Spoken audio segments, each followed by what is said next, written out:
Before moving on to our next study, that is electrochemical cells, we need to know a little bit about the background of electrochemistry. In the background, we are going to look at two things. First one is redox reactions. Second one is electric current. In the definition, we have already discussed that the reactions involved in electrochemistry are redox reactions. So we need to know a little bit about the redox reactions first. So let us consider a species called A, which is having certain electrons. So when there is a contact of species B, then there is a loss of electron from A. Simultaneously, the B is going to gain those electrons.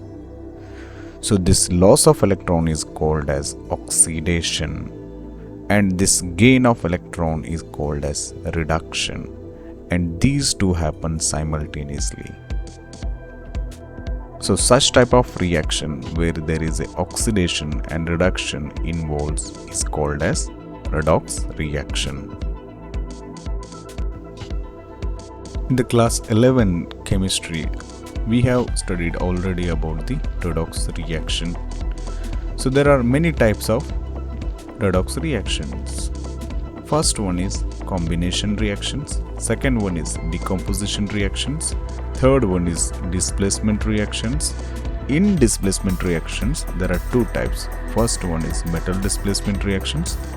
Second one is non-metal displacement reactions. Last type of redox reaction is disproportionation reactions. The reactions involved in electrochemistry mainly are metal displacement redox reactions. So let us learn with an example.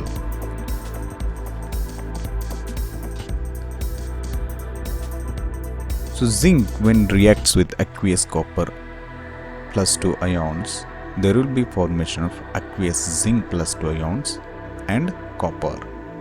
So how to understand this redox reaction? So let us take a copper sulfate solution in a vessel. So copper sulfate solution containing Cu plus 2 ions and SO4 minus 2 ions. So this solution is containing Cu plus 2 ions. So when zinc rod is dipped in it, so zinc rod is containing zinc atoms. So this indicates our reactant part. The formation of the product can be understood by this graphical image.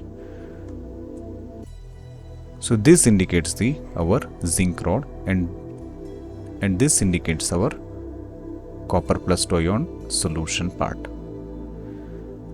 So when zinc rod is approached by Cu plus 2 ions, the zinc will lose 2 electron to the Cu plus 2 ion. So whereas it becomes Zn plus 2 and goes into the solution. But the Cu plus 2 ions present in this solution gains 2 electrons and becomes the atom and get deposited on the rod. We can see here.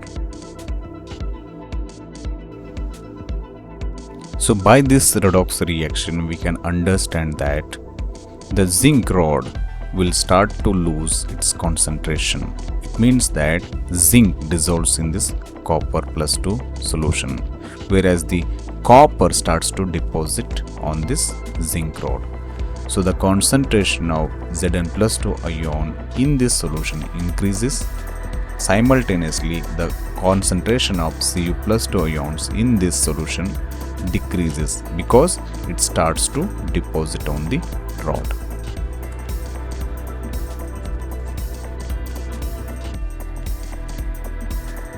So zinc is said to be undergoing oxidation, and copper plus 2 ions are said to be undergoing reduction. So here the zinc is displaced by copper. That's why it is called as metal displacement redox reaction.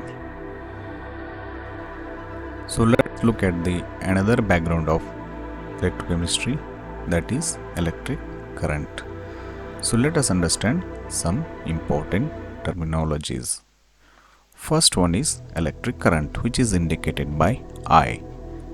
So the flow of electricity in a conductor is called as electric current. Voltage or potential, which is indicated by V or E. So voltage is the pressure that pushes the electric current. Next comes the resistance, which is indicated by R. It is an opposition to current flow in an electric circuit. It can be understood by one graphical image. The plus sign indicates the flow of current. If there is no potential, that if the surface is flat, then there is no flow of electricity. So there must be a presence of potential. This potential is created by battery, or it acts as a pump. It pushes the lower potential electric charges into higher potential. So that's why, because one part is at the higher potential and one part is at the lower potential, the current flows. Resistance here is the opposition to the flow of electric current. Students must note that the plus sign indicates the flow of electric current. Depending upon the flow of this current, the electric current can be divided into two types. First one is alternating current, indicated by AC, which changes direction every half cycle.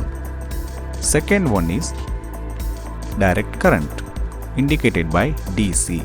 It does not change the direction. How to understand this? We can understand this by using the graphical image. So students must understand the difference. So in DC, the flow of electric current is in one direction. I already told the electric current or the flow of electricity is from plus to minus sign.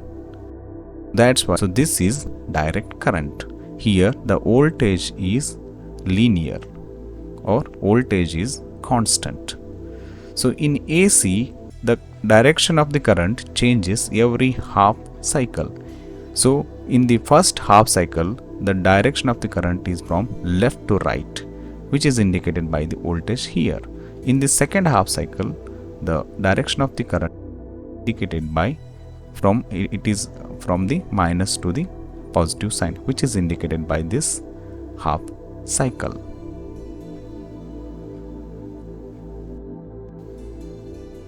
So in AC, this part, that is battery, should be replaced by transformer.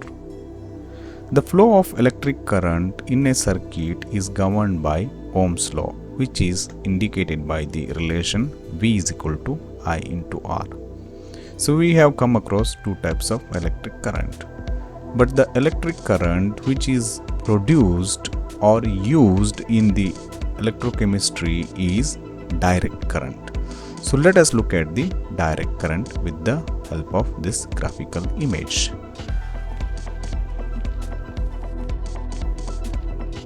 In the above image, we were discussing about flow of positive charges, but here there is a flow of negative charges. The negative charges indicate the electrons. Electrons are flowing in the opposite direction of the electric current. The electrons enter into the battery at positive terminal and leave the battery at negative terminal. Concludes our background.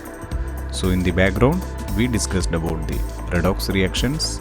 In the redox reaction, we have discussed about the metal displacement redox reactions.